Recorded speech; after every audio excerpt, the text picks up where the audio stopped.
بسم الله الحمد لله والصلاة والسلام على رسول الله صلى الله عليه وسلم. اللهم علمنا ما ينفعنا وانفعنا بما علمتنا وزدنا علما. اللهم اغفر لنا ولمشايخنا ومن تعلم منا. فبعد فيقول المصنف رحمه الله: إثبات معية الله تعالى لخلقه وأنها لا تنافي علوه فوق عرش. يا الله سبحانه وتعالى كخلقه منور معيون واسبتنا ነገር ግን አላህ ከዓርሽ በላይ ነው ከሚለው ጋር ፍጹም እንደማይጋጭም የሚነግረን ነው። ይሄ ከዓርሽ በላይ አላህ አለ ከሚለው ሐሳብ ጋር አይጋጭም ማለት ነው። አላህ ሱብሓነሁ ወተዓላ እንደ አላህነቱ እንደ ጌትነቱ ነው እንጂ መታሰብ ያለበት ልክ እንደ ደቃቅ ፍጡር አይደለም ማለት ነው። እኛ ብንሆን አንዴ ከዓርሽ በላይ ነው ቢባል ምናልባት አብሮዊነት ፍጹም ሊገኝ አይችልም። አብሮዊነት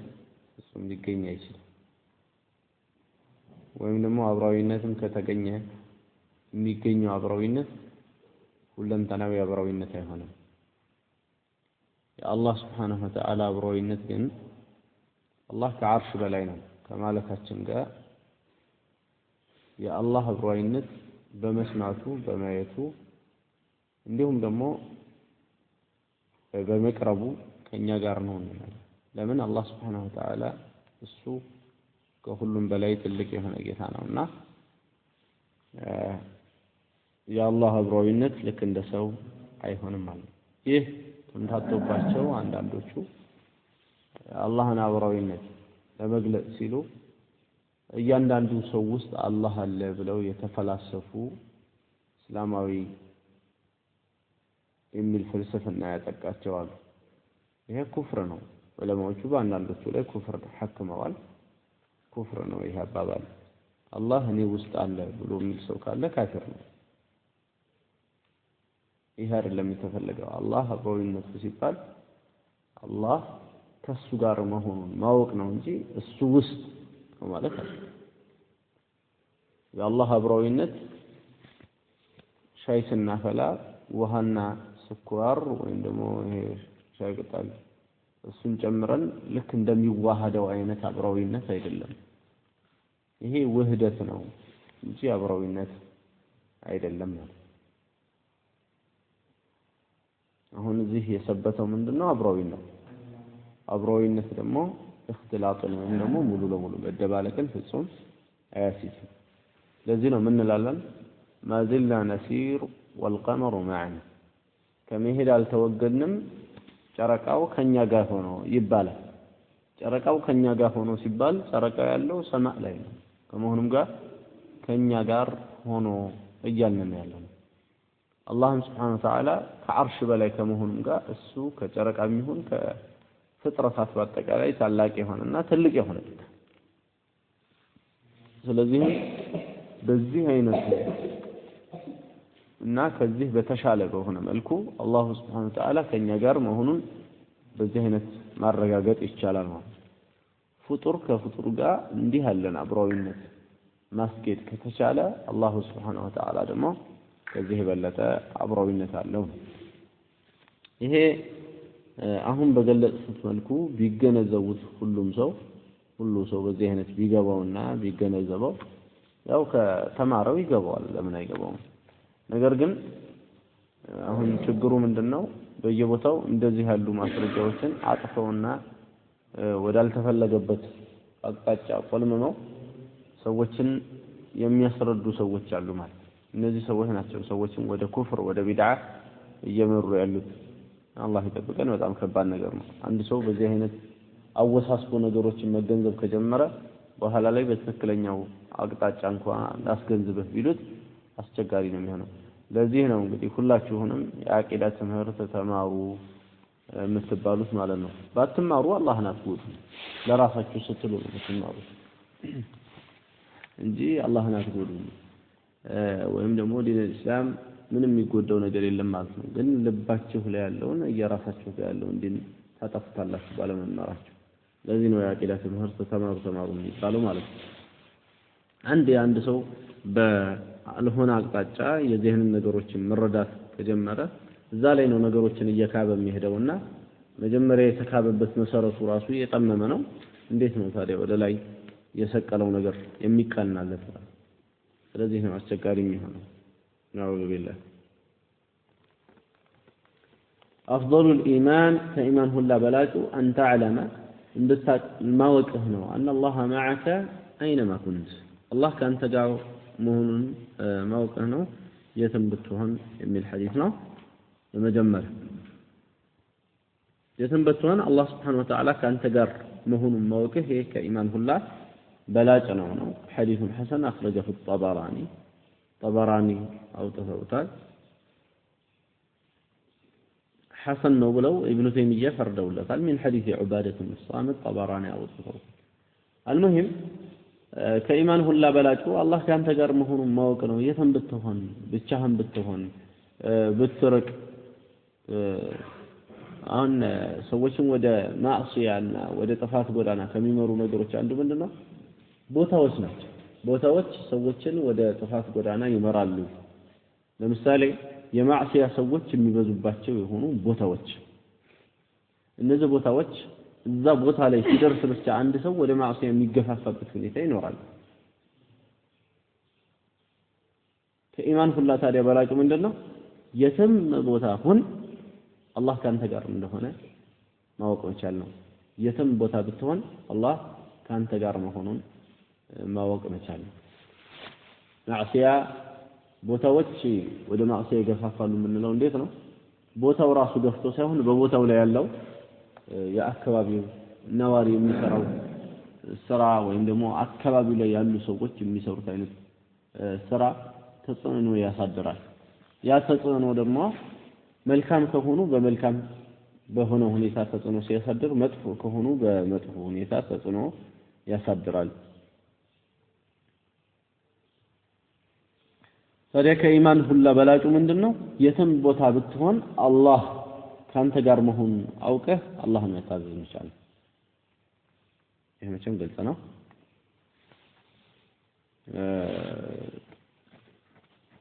ለምሳሌ እንበልና ማዕሲያ ከሚበዛባቸው ቦታዎች አንዱ የጨዋታ ቦታዎች ናቸው። ጨዋታ ቦታዎች ማዕሲያ ይበዛባቸዋል፣ ይታወቃል። እነዚህ የጨዋታ ቦታዎች ላይ አንድ ሰው እንደ ድንገት የሚሆን እንደምን ሄደና በሚሄድ ጊዜ ኢማን እንዳለው የምታውቀው ምንድነው? እነዚህ ሰዎች ወደ አልሆነ አቅጣጫ ሄደው በማዕሲያ ሲጨማለቁ እሱ ይጠነቀቃል። ኢማን የሌለው መሆኑን የምታውቀው እንዴት ነው ከተባለ እዛ የማዕሲያው ሰፈር ላይ ሲደርስ እሱ ራሱ ከነዛ ሰዎች የሚነጠልበት አንድ ምልክት የለውም። ራሱ ከነዛ ሰዎች ጋር አንድ የሆነ የነሱ እግር ወይ ጭንቅላት ሆኖ ነው የምታገኘው። ከነሱ ጋር ሲጮህ፣ ከነሱ ጋር ሲወራጭ፣ ከነሱ ጋር ሁሉንም ማዕሲያ ሲሰራ ታገኘዋለህ ማለት ነው። ይህ እንግዲህ ኢማን አለመኖሩን ያሳያል። ኢማን ቢኖር ኑሮ አላህ Subhanahu Wa Ta'ala መስጊድ ውስጥ ያለ ጌታ እዛ ቦታ የሌለበት ሁኔታ የለም ማለት ነው። أفضل الإيمان أن تعلم أن الله معك أينما كنت. የትም ብትሆን አላህ ካንተ ጋር መሆኑን ማወቅ ይሄ ከኢማን በላጭ ነው ማለት። ብቻህን ብትሆን፣ ከሰው ጋር ብትሆን፣ ከሙስሊም ጋር ብትሆን፣ ከካፊር ጋር ብትሆን፣ የማዕሲያ ሰዎች ጋር ብትደባለቅ አትደባለቅ፣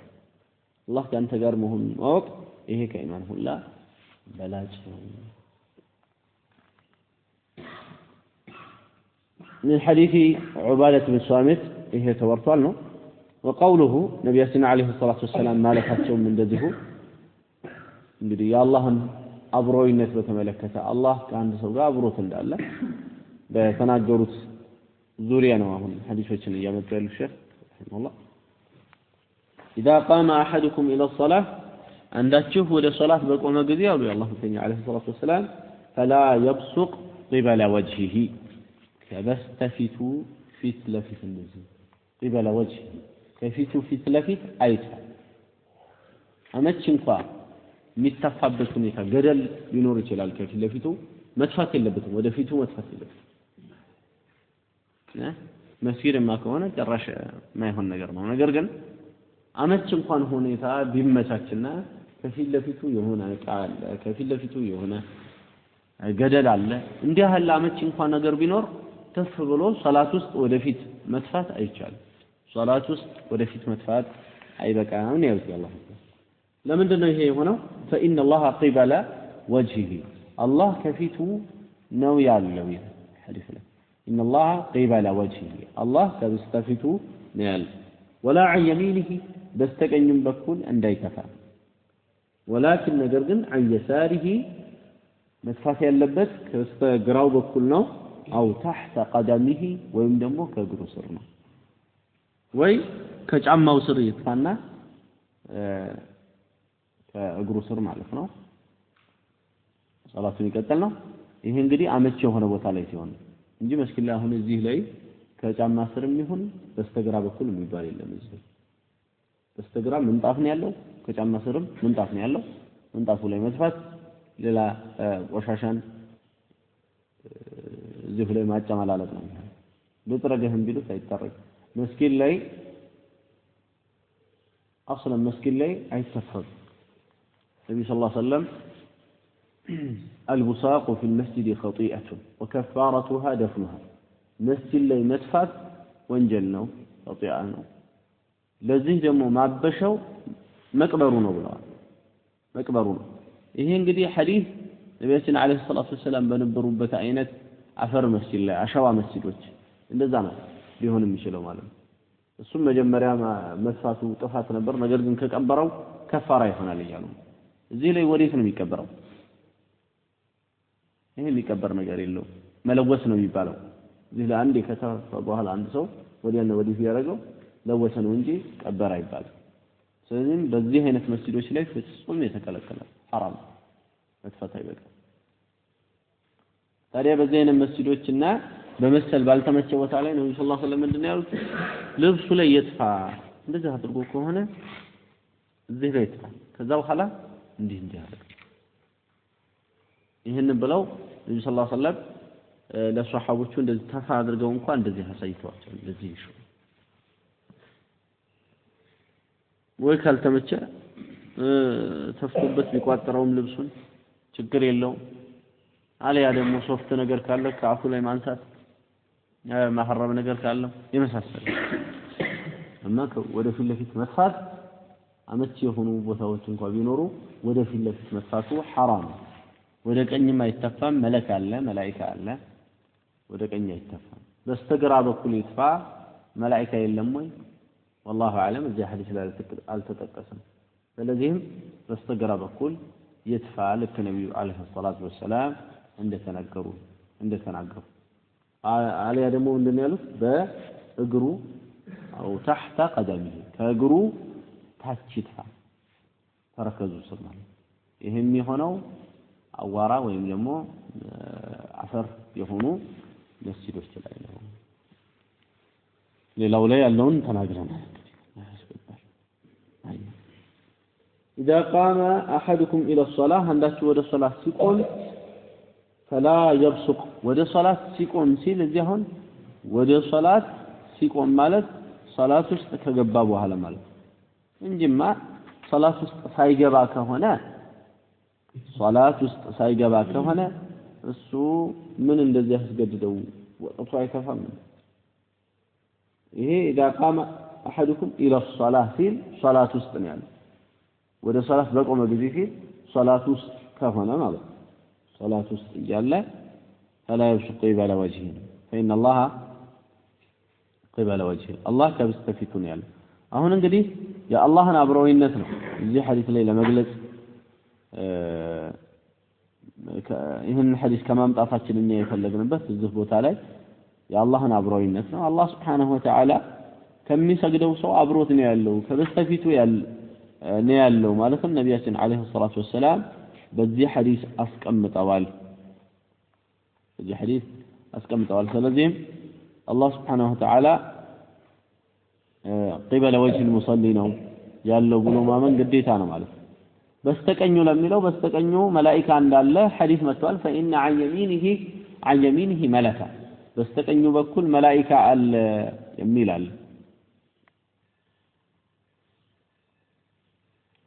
እንዴት ነው አላህ Subhanahu Wa Ta'ala ከዓርሽ በላይ ነው ብለን ነበር በሌላ ማስረጃ አሁን ደግሞ መጥቶ እየተባለ ያለው ሶላት በሚሰግዱ ሰዎች ከስተፊታቸው አላህ Subhanahu Wa Ta'ala አለ እየተባለ ነው ለዛም ነው ሶላት የሚሰግዱ ሰው ወደፊት ፊት ለፊቱ ላይ አይጥፋ የተባለው እንዴት ነው የምናስታርቀው እነዚህም ማስረጃዎች ከተባለ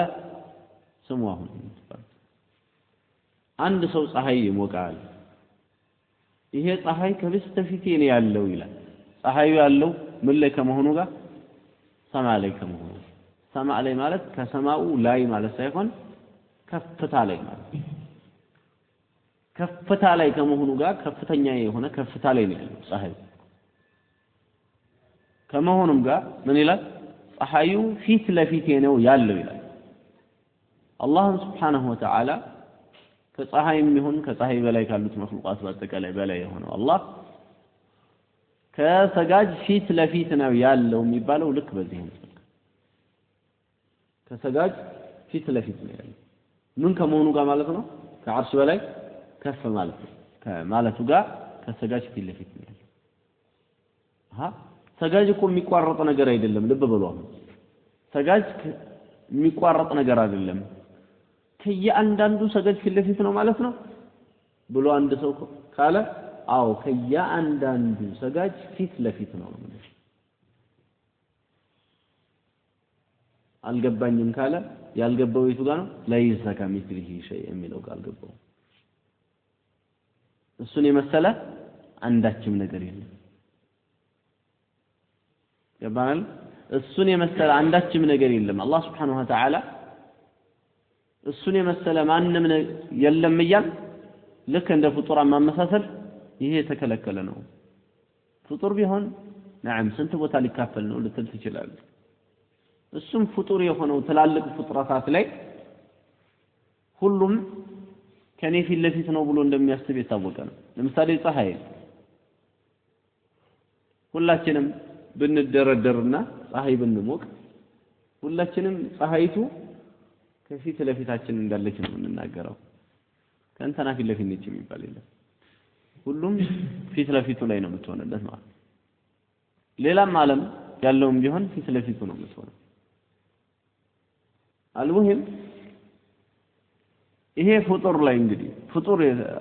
የተባለ ነገር አነስተኛ ነገር ይሄ ከሆነ አላህ ደግሞ ከዚህ በላይ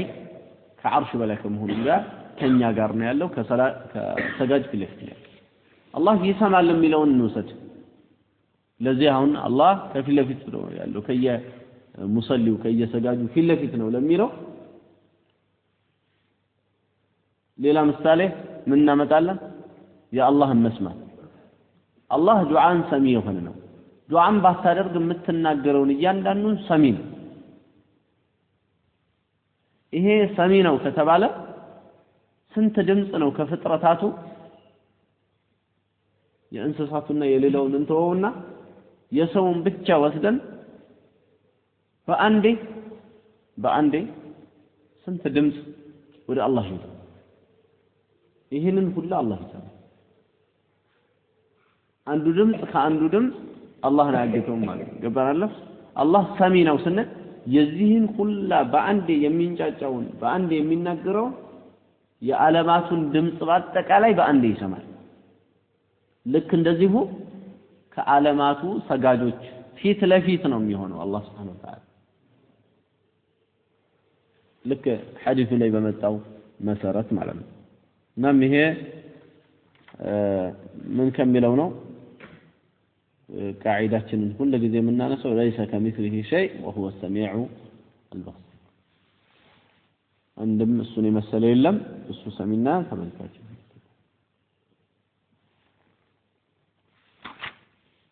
إذا قام أحدكم إلى الصلاة فلا يبصق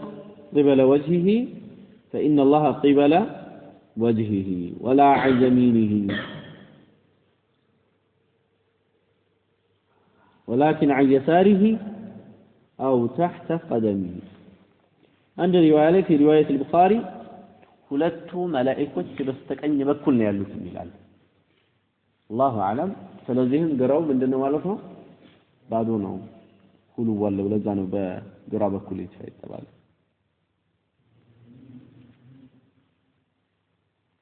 እሺ መስፋት በሚለው በሌላ በኩል ደግሞ ሰው ፊት ምናምን እንደዚህ መስፋት በጣም ሰውየው አማራጫቸው ምናምን ነገሯቸው እንደዚህ ካልሆነ በስተቀር ንቀት በሚመስል መልኩ ወይም ደግሞ ሰውን አዛ በሚያደርግ መልኩ መጥፋት የለበትም አንድ ሰው ማለት ዞር ብሎ መጥፋት የለም ወይም ደግሞ እንደ ድንገት እንኳን ያን ነገር ቢያደርገው عفوا ሌላቸው ይገባል ማለት الحديث الرابع عشر أراتني حديث في إثبات العلو والصفات الأخرى علونا ሌሎች ባህሪያቶችን በማስወስ ላይ መጣን ምን ይላል اللهم رب السماوات السبع ጌታ አላህ ወይ አሉ አላህ ተኛ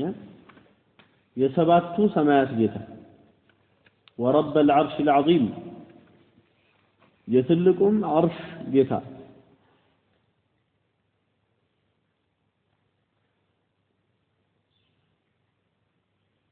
ربنا ورب كل شيء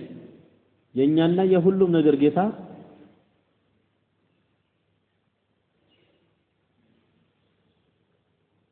فالق الحب والنوى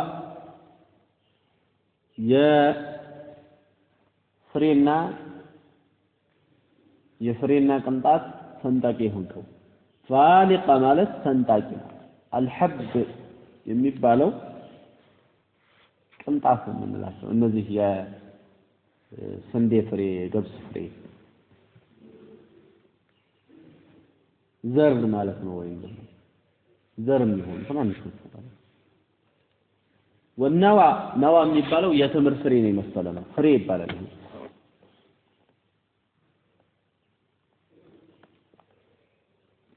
منزل التوراة والإنجيل توراةنا إنجيل أوراجهم كو والقرآن قرآننا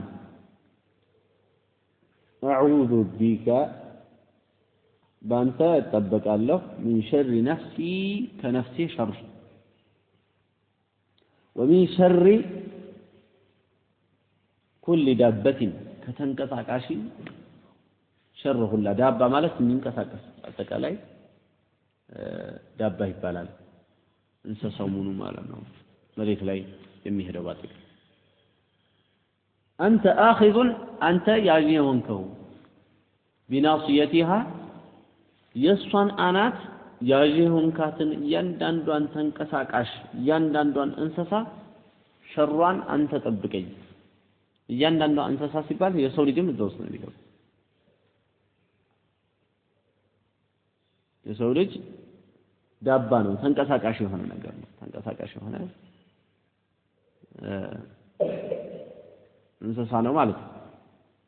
አላህ ከሌሎቹ ምን አድርጎታል በአቅል አስበልጦታል እንጂ አቅል የሰው ልጆችና ጂኒዎች ጋር መላእክቶች ጋር አለ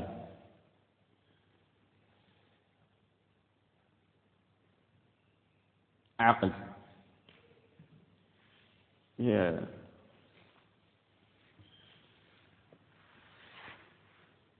እንስሶች ጋር የምናገኘው አቅል ሳይሆን ስሜት የመብላት ስሜት የመጠጣት ስሜት የመታመም ስሜት እንጂ አቅል አይደለም አንዳንዱ ስሜቱ በጣም የነቃለት አለ ልክ እንደ ዝንጀሮ ያለው አለ እንደዚህ ያለ ስሜቱ በጣም ነቅቶለት ነው እንደው አቅል ይመስላል የሚሰራው ስራ ሙዝ ልጦ ሲበላ አቅል ነው አይደል የሚመስል ወይም መኪና ሲነዳ በውጭ ሀገር ማለት ነው አቅል ይመስላል ግን እሱ አቅል አይደለም አቅልን አላህ ሰጥቷል እዛ ነው እሱ ኩኑ ተራበን ከሚባሉት ውስጥ ነው ምንም አቅል ስለሌለው አፈር ከሚሆኑት ነው ማለት ነው ባይሆን የሰው ልጅ ይመስላል የሆነ ነገር ለዛ ነው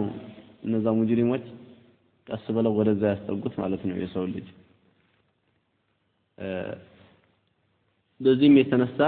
እንደውም ከአፍሪካውያን ውስጥ ከአንድ ሀገር ላይ የሆነን ሰው ወስደው በጣም ሰውየው መልከጥፉ ስለነበረ ያንን ሰው አስረው ሁላ ከዝንጀሮ መሆኑን አረጋግጠናል ብለው አውሮፓ ሀገር ላይ ያስጎበኙት ነበር ያንን ሰው ማለት ነው ከአፍሪካ ውስጥ ይሄ ለሰው ዘር ያላቸውን ንቀት ነው የሚያሳየውና አቅላቸው ምን ያክል የነሱ ራሱ ለዝንጀሮ የቀረበ ሙንተኪስ የተገለበጠ መሆኑን የሚያሳይ በቁርአን ላይ የመጣው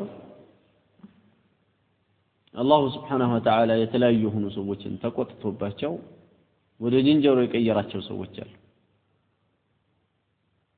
እነዛ ሰዎች ወደ ዝንጀሮ የተቀየሩበት ምክንያት ምንድነው ብልጣ ብልጥ ለመሆን ሲሞክሩ ነው ለምሳሌ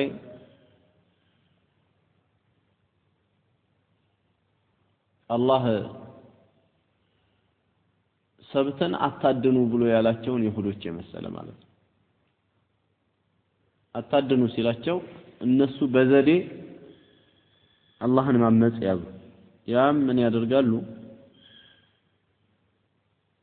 ቅዳሜ ነው አታድኑ የተባሉት ቅዳሜ አታድኑ የሚባለው ነገር አልተስማማቸውም ደግሞ አላህ ለፈተና የሚያድኑበትን የሆነ ይሄ አሳ ምናምን ያወጡ ነበር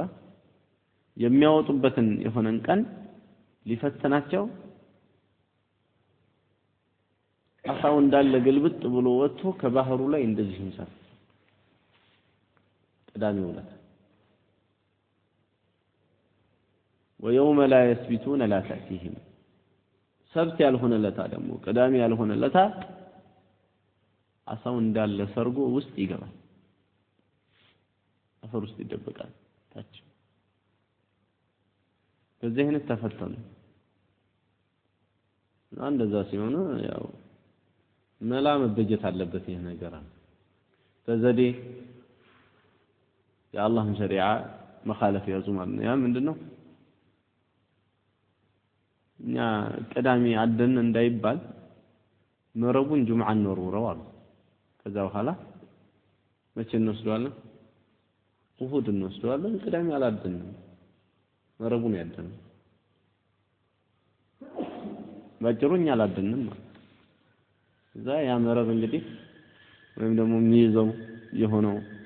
የነሱ መያዣ ነገራቸው ሲለቅ የሚውልና ቅዳሜውን እሁዱን እነሱ ያንን አሰራ ሲዳሉ አንዳንዶቹ ደግሞ እንደሚባለው ጉድጓድ ወፍረው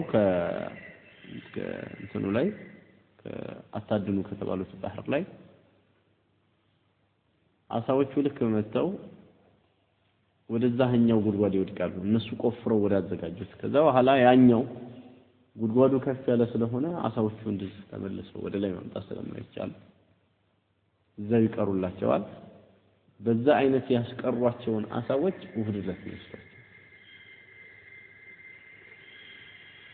በብዙ አይነት ብቻ የአላህን ሸሪዓ በዘዴ خالف ብልጣ ብልጥ ሆኑ ማለት የዚህ ጊዜ አላህ Subhanahu Wa Ta'ala ሰው መስላችሁ ሰው አትሆኑ አረጋቸው ዝንጀሮ አደረጋቸው ታዲያ እነዚህ የተቀየሩ ሰዎች ከ3 ቀን በላይ እድሜ የላቸው ነብዩ ሰለላሁ ዐለይሂ ወሰለም በሐዲስ ላይ እንደተናገሩት ተቀይሮ አንድ ሰው ተቀይሮ ወደ ሌላ አላህ ቀይሮት ከ3 ቀን በላይ ይቆየለም 3 ቀን ከቆዩ በኋላ ሁላቸውም ሞተዋል እና አሁን ያለው ዝንጀሮ የነዚህ ሰዎች እንትን ነው አይባልም ዘር ነው ምንድነው አይባልም የዚህ አይነቱ መስኽ የሚባለው መቀየር የሚባለው አኺረ ዘማንም እንደሚደገም ነብዩ ሰለላሁ ዐለይሂ ወሰለም የተናገሩበት ሐዲስ አለ ያም በሁሉም ላይ ሳይሆን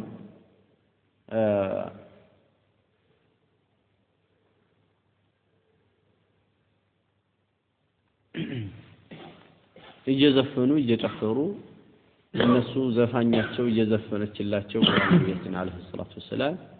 ኸምራቸውን እየለጉ እየጠጡ ማለት ነው አድረው አላህ ጠዋቱኑ የሚቀየራቸው ሰዎች ይመጣሉ ወደፊት ብለዋል በዚህ አይነት ሐዲስ ነው መጥቷል ያው መከሰፍ አይቀርም اللهم رب السماوات السبع እንግዲህ ይሄ ሐዲስ ላይ አላህ ወይ የሰባቱ ሰማያት ጌታ ይላል እዚህ ላይ የምንገነዘበው ሰማያቱ ሰባት ናቸው ማለት ነው والارض የመሬትም ጌታ ورب العرش العظيم የትልቁ አርሽ ጌታ ይሁንከው ባለቤት ይሁንከው ربنا ورب كل شيء የኛምና የሁሉም ነገር ጌታ ይሄ ሁሉንም ነገር ለመጠቅለል ነው ተخصيص تعميم አለ መጀመሪያ እኮ رب السماوات والارض ورب العرش العظيم ربنا ورب كل شيء ተብሏል ورب كل شيء የሚለው تعميم ነው መጀመሪያ እንደውም ተخصص የመጣው ነው መጨረሻ ላይ ጥቅልል አደረገው የሁሉ ነገር ጌታ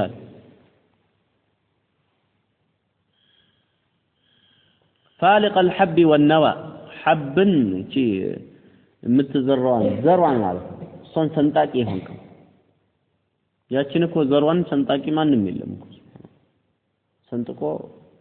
እንድታበቀል እንድታፈራ የሚያደርጋት ማንም የለም ከአላህ ውጪ ለዛ ነው ከሷሐቦች ውስጥ እንደው ምን ይሉ ነበር ድርቅ ብሎ ማለት ዝናብ ማጣት አይደለም ይላሉ ድርቅ ብሎ ማለት ማጣት ነው ሰሪውን ማጣት መጨረሻ ውጤቱ ነው ዶፍ እየዘነበ ወይም ደግሞ በደንብ ጥሩ የምትለው ዝናብ ዘንቦ ላይ በቀል ይችላል ምንም ላይ በቀል ይችላል ሱብሃንአላህ فالق الحب ቅንጣትን ዘርን ሰንጣቂ ይሁን ወናዋ ፍሬንም ሰንጣቂ ይሁን ከፍሬ ውስጥ ነው አላህ ሰንጥቆ ያንንም ያህል ዛፍ የሚወጣው ማለት ነው ይሄ እንግዲህ አሁን ባለው ሁኔታ አይቻልም ፕላስቲክ ያቆመልህ እንደሆነ እንጂ ይሄንን ማድረግ የሚችል ማንኛውም فالق الحب والنوى والله سبحانه وتعالى እሱ ነው ማለት ነው የሚሰነጥቀው منزل التوراة والإنجيل والقرآن توراة إنجيل قرآن أوراج هنكو توراة بموسى إنجيل بعيسى فرقان قرآن بمحمد هذا هو القرآن كسمو عنده من دونه لببرو فرقان من دونه لي مال لمن دونه القرآن لي يتباله حقنا باطل لي يتيارقال يحق سوتنا يباطل سوت لي يتيارقال حقنا باطل ሳይታወቅና ዝም ብሎ እንደው ጭምልቅልቅ ብሎ ቡኮ መስሎ ማለት ነው ምኑ የቱ ጋር እንዳለ የማይታወቅበት ሆነ መልኩ ሸሪዓ ይያለው ዲን ይያለው ማለት የዘበት ነው ከዲን መገለጫ አንዱ ምንድነው መነጠል መቻሉ ነው نزل عليك الكتاب بالحق مصدقا لما بين يديه وأنزل التوراة والإنجيل من قبل هدى للناس وأنزل الفرقان ቁርአንን አወረደ ማለት ፉርቃንን አወረደ ለየና ነጣየ ሆነ ነብዩ ሰለላሁ ዐለይሂ ወሰለም በሐዲስ ላይ አልፋሪቅ ተብለዋል አልፋሪቅ ማለት ለይ ማለት ነው አንድ ሰው አላህ እንደው ያሐቀ ሰው ካደረገው ለይ ነው የሚሆነው እሱ ዳዕዋ ያደረገ ያሐቀ ሰዎችና የባጢል ሰዎች ተለይተው የማይወጡበት ሁኔታ የለም ያንን ሰው ያሐቀ ሰው ካደረገው ያሐቀ ሰዎችና የባጢል ሰዎችን የሚለይበት ወይም ደግሞ ሐቅና ባጢሉ የሚለይበት ሁኔታ ይመጣል ማለት ነው ይሄ ግድ ነው ዝም ብሎ አመሳሳይ ከሆነ አመሳሳዩ ያው እያመሳሰለ ያኛውንም አው ትክክል ነው ይሄኛውንም ትክክል ነው ሽርክም ትክክል ነው ተውሂድም ምንድነው ትክክል ነው ታዲያ ትክክል የሚሆነው በዚህ አይነት ምንድነው ከተባለ ንፍቅና ነው ትክክል ማለት ነው እዚህ ሽርክም ትክክል ከሆነ ተውሂድም ትክክል ከሆነ ቢድዓም ትክክል ከሆነ ሱናውም ትክክል ከሆነ አሁን ትክክለኛ እየተባለ እየተሞገሰ ያለው ማን ነው ማለት ነው አቋም ማጣት ንፍቅና ነው አዑዙ ቢላህ ይሄ አይሆንም ይሄ ንፍቅና ነው خير ታዲያ የትክክለኛ የሐቅ ዳዕዋ ምልክቱ ሐቅና ባጢልን ይለያል የሐቅ ሰዎችና የባጢል ሰዎችን ይለያል ነብዩ ሰለላሁ ዐለይሂ ወሰለም አባትና ልጅን አለዩም አባትና ልጅ አልተገዳደሉም በድር ላይ ተጋድለዋል ለምንድን ነው የተጋደሉት በሐቅ ምክንያት ሐቅ ሲመጣ ሁሉ ጊዜ ይለያል ሐቅ ሁሉ ጊዜ ይለያል ሰዎችም ማለት ያ ከሆነ በሐቅ ከሆነ ሰዎችን አንድ ሰው ይለየው ሐቅ ነው በሐቅ ቁርአን ሰዎችን ለይቷል በሐቅ ነብያችን አለይሂ ሰላቱ ወሰለም ሰዎችን ለይተዋል ሷሐቦቹ ሰዎችን ለይተዋል አባትና ልጅ እናትና ልጅ ተነጣጥለዋል በሐቅ ምክንያት ማለት ነው በሐቅ ከሆነ ሐቅ ነው መለያየት ነገር ግን በባጢል ዝም ብሎ ለዘር ከሆነ ዝም ብሎ ለሌላ ዓላማ ከሆነ ዝም ብሎ ብጥብጥ ረብሻ ይሄ ከሆነ አስቀያሚ ነገር በዚህ ብሎ ሰዎችን መለያየት ራሱ ምንድነው የሚሆነው ቅጣት ነው የሚያዝነው ማለት ለሐቅ ከሆነ ለቁርአን ለሐዲስ ሐቁ ይሄ ነው እኔ ሐቁን ነው የምከተለው በሚል ከተለየስ አንድ ሰው ያተንከለ እሱ ነው የጀማዓ ባልተቤት የቂያማ ቀን እነዛ ደግሞ ጀማዓ አለን ብለው ሽርክ ላይ ቢድዓ ላይ የተሰባሰቡ ሰዎች እነሱ ናቸው ከአላህ የሚቀበሉት منزل التوراة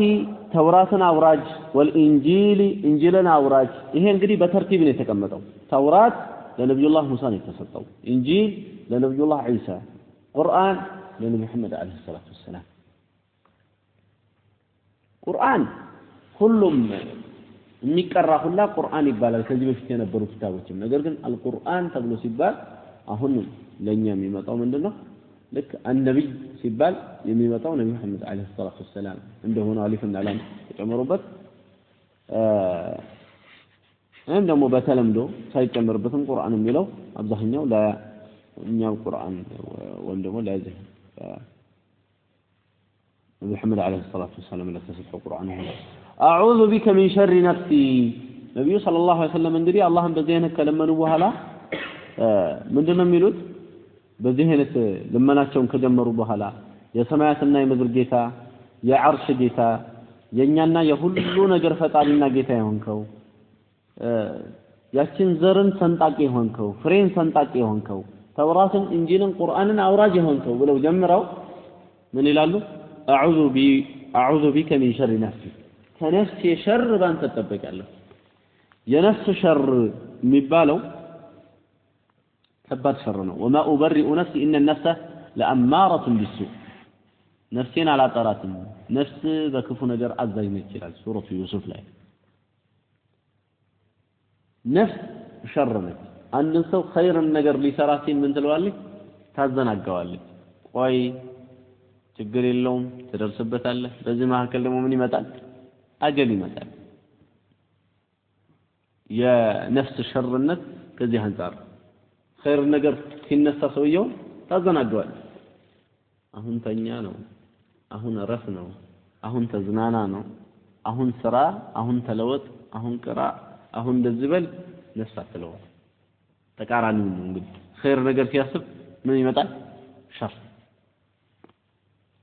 ሸርን ነገር ሲያስብ መጥፎ ነገር ለመስራት ሲነሳ ታበረታቷል አረ ቶሎ በል እንዳያመልጥ ሂድ እንጂ ያልቅብሃል የሸሩ ላይ ደግሞ ያልቅብሃል ነው ያመልጣል ቶሎ ቶሎ በል ተጣደፍ ሳቢቁ የተባለውን እዛ ተገለብጠዋል በኸይር ላይ ተሽከዳደም የተባለው በሸር ላይ ተሽከዳደማል በኸይር ላይ ደግሞ መጨረሻ ኋላ الله يهديك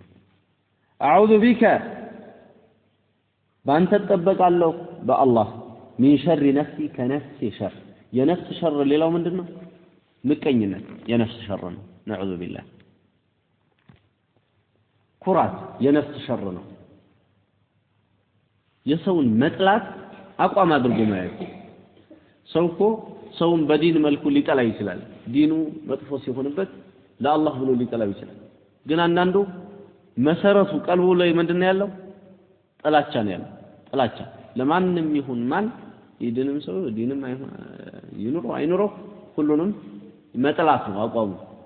ይሄ ከሆነ የነፍስ ሸር ነው የነፍስ ሸር መጥላት ሐሰድ ኩራት እነዚህ የነፍስ ሸሮች የነፍስ ሸር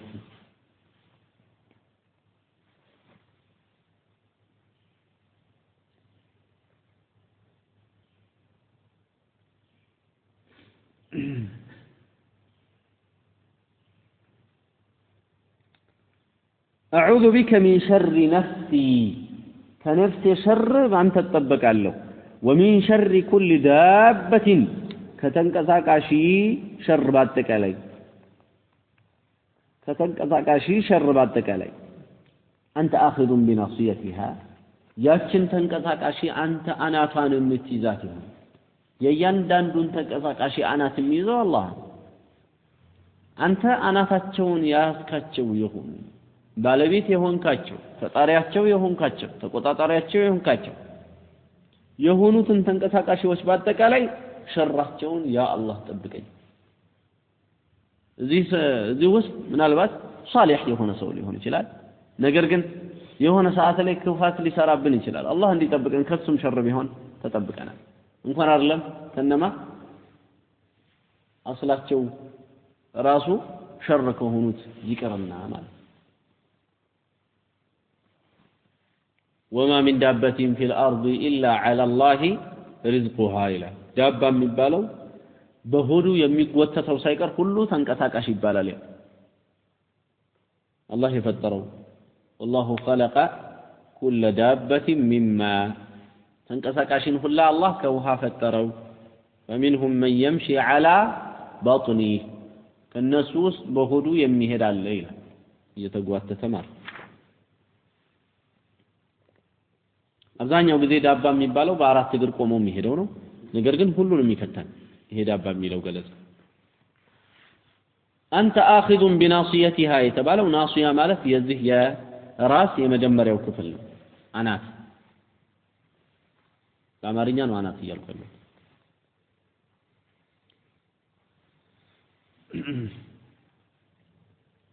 አናቱ የተያዘ ነገር ለምሳሌ አንድ ሰው ኃይል ቢኖረውና እዚያ አናትን እንደዚህ ቢይዘ የትም አትሄድም ለዛ ነው የተለያዩ ሆኑ ፈረሶችን ግመሎችን በጣም ኃይል ከኛ በላይ በጣም ኃይል ያላቸው የምንቆጣጠራቸው ምናቸውን በመያዝ ነው አናታቸውን በመያዝ ነው ይሄን ጭንቅላታቸውን እዚህ የተለያየ ነገር አድርጎ ሰው እዚህ ላይ ሞጠሪያ ያደርግባቸዋል ከዛ በኋላ የትም አይነቃነቁም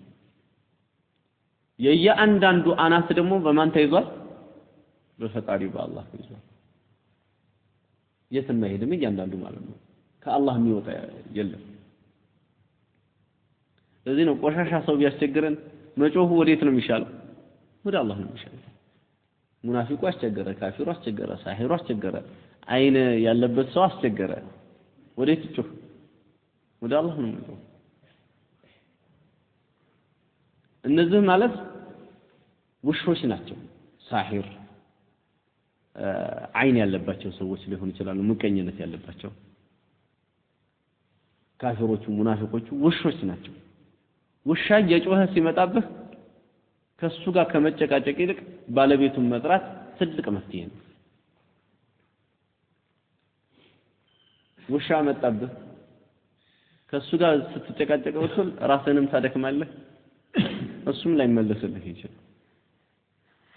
ግን ባለቤቱ ባቀራቢያው ካለ ባለቤቱን ብትጠራው እባክህ አንዴ ይሄን ውሻ አስቁምልኝ ብትለው ና ሲለው ገና ሄዷል ተመልሶ ይመለስ የነዚህ ውሾች እንግዲህ አለቃ ማን ነው አላህ ነው የፈጠራቸው አላህ እሱን ነው አላህን ነው መጥራት የሚያስፈልገው ማለት ውሻህን ያዝልኝ ብሎ ማለት እነዚህ ውሾች ስለሆኑ እንጂ ከነዚህ ጋር አሁን ብትጨቃጨቅ ዛሬ መሬቱን የሞላው ሳሂር ነው ከስንቱ ሳሂር አውርተህ ስንቱን ሳሂር አፈራርተህ ትችላለህ ዛሬ ቁርአን የሚቀራው አይታችኋል አይደል የተለያየ ቁርአን የሚቀራበት ይሄ ሲህር እናወጣለን ምናምን ብለው መንፈሳዊ ቁርአን በሚሉት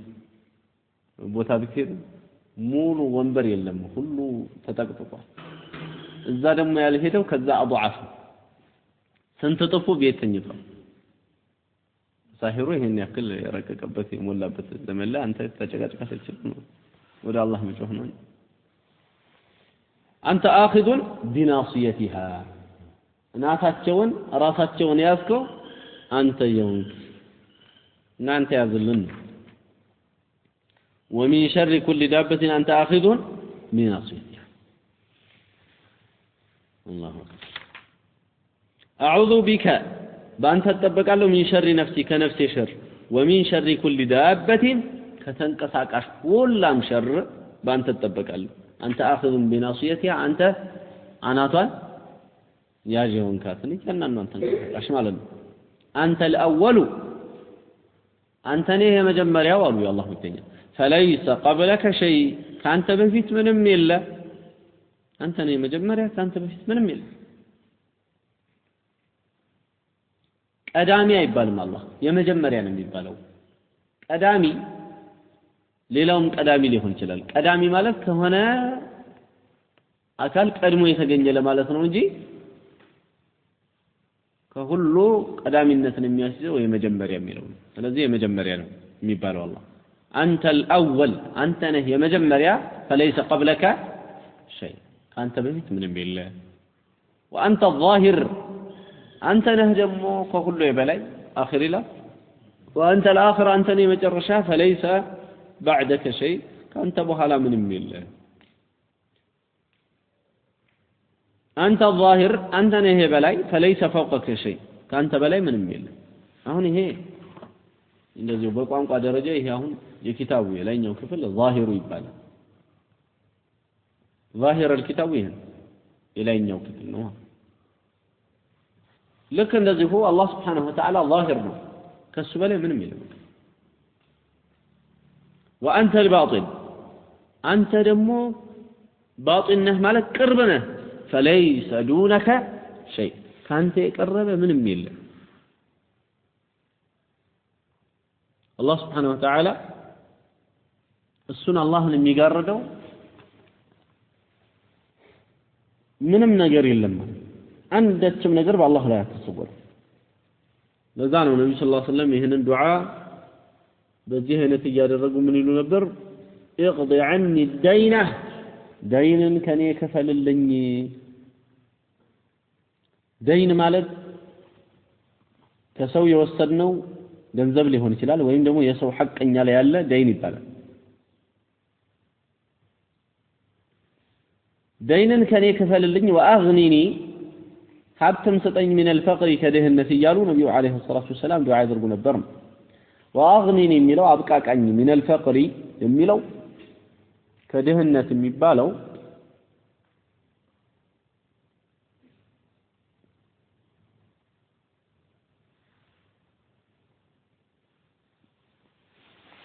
አንድ ሰው የሚብቃቃበት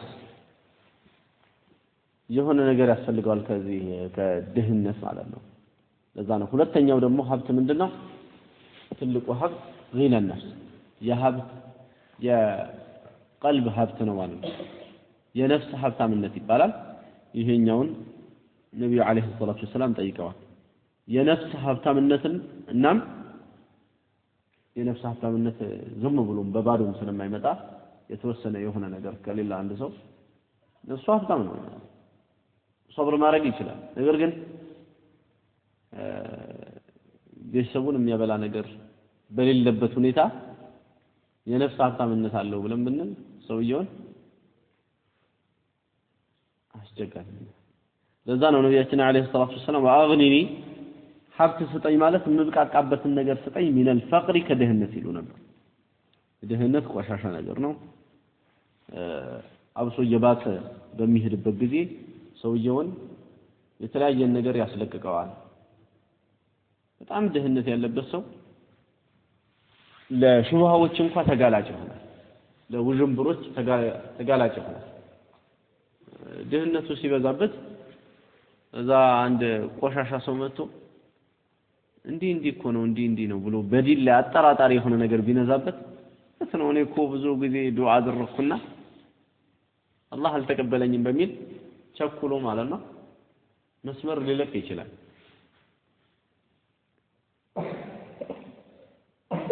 አንዳንዱ ከፍሯል እዛ ሲጠየቅ ምን ይላል አይ እኔ እኮ በቃ ሙስሊም ሆኜ ምናምን ፈተናው በዛብኝ እንደዚህ ስለዚህ እሳትም ካለ እዛው ያቃጥለኝ ባክ ዱንያ ላይ መቸገር አልፈልግም ያው ድህነት ፈተና ነው ድህነት ፈተና ነው አላህ ይጠብቃል ከጀሃነም አንፃር ፈተና አልነበር በአንጻራዊነት ካየነው ማለት አንድ ሰው የፈለገ ያክል ድህነት ላይ ጎሳቆል ላይ ቢቆይ አኺራ ላይ ሲሄድ የአላህ ኒዕማ ለሱ የሚውልለትና የጀነት ሰው ከሆነ ዱንያ ላይ የነበረውን ፈተናውና ችግሩን በአጠቃላይ ይዘነጋዋል ይረሳዋል መቼ እንደነበር የማያስታውሰው ኒዕማ ላይ ደግሞ በጣም ከመጥል የነበረው ሰው በጣም ከዚች አልራመድም አልሄድም በመኪና ያዙ ይልቀቁኝ የሚለው ሰው ደግሞ ይሄ ሰው ደግሞ አንድ ጀሃነም ተነክሮ ሲወጣ ድሮ የነበረበትን የንግስና ዓለም የሀብት ዓለም ያንን ሁላ በአንድ ይርሳል ስቃይ ውስጥ ነበርኩ ነው የሚለው ከአኺራው አንፃር ሲታሰብ ምንም አይደለም ነገር ግን ያንን አኺራውን ደግሞ ይጎዳብናል ስለዚህ ድህነት መልካም አይደለም አላህ ጠብቀን ነው የሚባለው ከዚህ አንፃር ማለት ድህነት አስቀያሚ ነገር ነው ደይንም እንደዛው የድህነት አንድ አለንጋ ነው ደይንም يقضي عنا الدين دين كني كفل دين አረቦቹ ምን ይሉታል የሌሊት ሐሳብ የቀን ወርደት ይሉታል ቀን ሰውየው የተዋረደ ነው ይመስላል መንገድ ላይ ሲሄድ እያፈረ ነው የሚሄድ ያንን ደይን የወሰደበትን ሰው እንዲገናኘው አይፈልግም ለሌሊትስ ሐሳብ ይለቅበት አሁን የሰው ደይን ወስጄ የእንትናን ወስጄበታል የእንትናን አልመለስኩም በሚል ይጨናነቃል ማለት ነው المهم በዚህ አይነት እንግዲህ ዱዓ የሚደረግበት ነው ድህነትም ቢሆን ማለት ነው እሺ ከአላህ ስሞች ውስጥ በዚህ ሐዲስ ውስጥ ያለ ምንድነው ከተባለ الأول أول ሳይሆን الأول የመጀመሪያው الظاهر الباطن እና الآخر እነዚህ የአላህ ስሞች أنت الأول አላለ أنت الأول ስለዚህ الأول የሚለው የአላህ ስም ነው الآخر የአላህ ስም ነው الباطن የአላህ ስም ነው الظاهر የአላህ ስም ነው ዱዓ በሚደረግበት ጊዜ በእነዚህ አይነት በአላህ Subhanahu Wa Ta'ala ባህሪያቶች ወደ አላህ ተወሱል ማድረግ ይወደዳል በአላህ ባህሪያቶች የአላህን ባህሪ እየጠቀሰ አንተ የመጀመሪያ ነህ አንተ አዛኝ ነህና አንተ አሸናፊ ነህና እየተባለ አላህን መለመን ይወደዳል ሌላው ከዚህ ሐዲስ የምታገኘው በዱንያም ቢሆን አኽራን የሚጎዱ መሰል ከሆኑ ነገሮች ዱዓ ማድረግና አላህን መለመን ያስፈልጋል ከድህነት እና ከደይን መሰለ ማለት ነው እነዚህ ዲንን የሚጎዳሉ ለዚህ ነው አንድ ሰው ደይን ይወስዳል አይደል ደይን ይወስድና እዛ በኋላ ደይን በመውሰዱ ምክንያት ወንጀለኝነት ይሰማዋል የሆነ ሰዓት